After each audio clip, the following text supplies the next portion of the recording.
نبی پاک علیہ السلام فرماتے ایک شخص نے زمین بیچی، دوسرے نے خرید لی۔ جب وہ خریدنے والے نے اسے کھودا تو اندر سے خزانہ نکل آیا۔ مجھے بتاؤ، خزانہ نکلے تو لوگ چھپاتے نہیں پھرتے، لوگ تہ کے اندر نہیں لے کے جاتے۔ وہ خزانہ نکل آیا۔ اس نے کیا کیا؟ وہ لے کے اس شخص کے پاس چلا گیا جس سے اس نے زمین خریدی تھی۔ کہنے لگا، یار تیری زمین سے خزانہ نکل آیا، میں نے زمین خریدی تھی، خزانہ تو نہیں نہ خریدا تھا۔ یہ ذرا دیانت کا عروج دیکھو، تقوی کا نور دیکھو، یہ دیکھو باطن کیسے تھے لوگوں کے۔ اربوں کروڑوں روپیہ یہ حضور بیان فرما رہے ہیں، بخاری مسلم میں موجود ہے۔ کریم فرماتے ہیں اس شخص نے جا کے کہا، بھئی میں نے زمین خریدی تھی، خزانہ نہیں خریدا تھا، لہذا یہ تیرا ہے۔ وہ بھی رب کا بندہ تھا، کہنے لگا،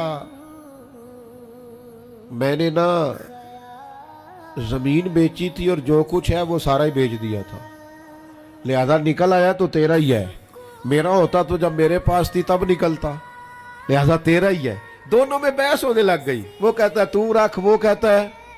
آج کل کیا ہوتا ہے، وہ ذرا مہنگی ہو گئی نا، سڑک گزر گئی، کہتے ہیں مکر جاؤ، زمین ذرا مہنگی ہو گئی ہے، کوئی تھوڑا ریٹ اور لگ گیا، خزانہ نکل آیا۔ حضور فرماتے ہیں وہ دونوں ایک دانا کے پاس گئے اور جا کے کہا، یار یہ مسئلہ بن گیا ہمارے لیے، خزانہ نکل آیا زمین سے، تو اب میں اسے کہتا ہوں تو لے واپس، چونکہ تیری زمین سے نکلا ہے، تو یہ کہتا ہے میں نے زمین بیچی تو خزانہ بھی بیچ دیا۔ وہ دانا کہنے لگا، تمہاری کوئی اولاد بھی ہے؟ ایک کہنے لگا میری بیٹی ہے، دوسرا کہنے لگا میرا بیٹا ہے۔ کہنے لگا دونوں کی شادی کر دو اور خزانہ دونوں کو دے دو۔ اور میرے بھائی، جب حضرت شیخ ابو الحسن ایک درویش تھے مصر میں، ہر روز دعا مانگتے تھے، یا اللہ تاجر کی ان 2 بیویوں پہ رحم فرما، یا اللہ اس تاجر کی 2 بیویوں پہ رحم فرما۔ لوگوں نے کہا حضور یہ کیا معاملہ ہوا؟ فرمانے لگے یہاں مصر میں ایک تاجر رہتا تھا، اسے اکثر و بیشتر تجارت کی غرض سے ملک شام جانا پڑتا، تو اس نے سوچا وہاں نکاح نہ کر لوں۔ اس نے وہاں نکاح کر لیا، مالدار تھا، وہاں ایک بیوی رکھ لی، مکان رکھ لیا۔ اب یہ جو بیوی مصر میں تھی نا، اسے تھوڑا شک گزرا، بیوی بڑی گہری جاسوس ہوتی ہے، اسے سمجھ آ گئی کہ بدلے بدلے سے میرے محبوب نظر آتے ہیں، اسے سمجھ آ گئی کہ دھلے دھلے کپڑے آتے ہیں، وہ کیفیت ہی نہیں پہلے جو رنگ ہوتا تھا۔ ایک شخص کو پیسے دیے، کہا ذرا اس کی جاسوسی تو کر۔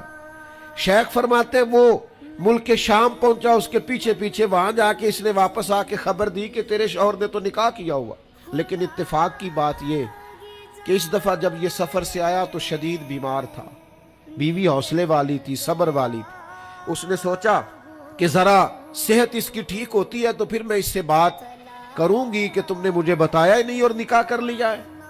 لیکن اس کی طبیعت ٹھیک نہ ہوئی، وہ زیادہ بیمار ہوا، حتیٰ کہ انتقال کر گیا۔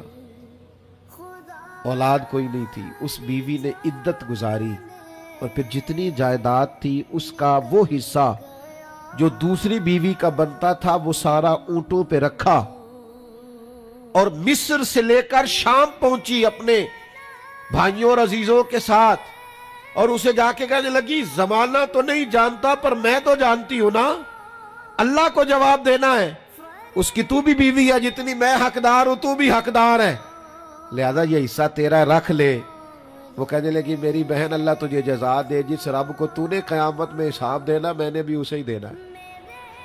میرا شوہر یقیناً میرا شوہر تھا، میرا اس سے نکاح ہوا تھا، پر اس دفعہ جب وہ آیا تو شدید بیمار تھا، کہنے لگا شاید میں بچ نہ سکوں۔ وہ ایک مکان مجھے دے گیا، کچھ مجھے میرا حصہ دے گیا اور مجھے طلاق دے گیا۔ کہنے لگا کہ تو جہاں چاہے نکاح کر لینا، میری صحت مجھے لگتا ہے کہ اب وقت جانے کا آ گیا۔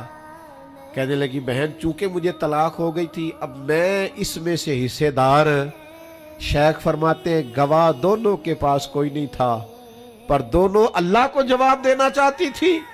اس تقوی کا مظاہرہ کیا۔ فرماتے ہیں میرا دل کرتا ہے جب بھی نماز پڑھتا ہوں تاجر کی دونوں بیویوں کے لیے دعا کرتا ہوں، فَوَرَبِّكَ لَنَسْأَلَنَّهُمْ أَجْمَعِينَ، محبوب تیرے رب کی قسم قیامت میں ان سے حساب لوں گا۔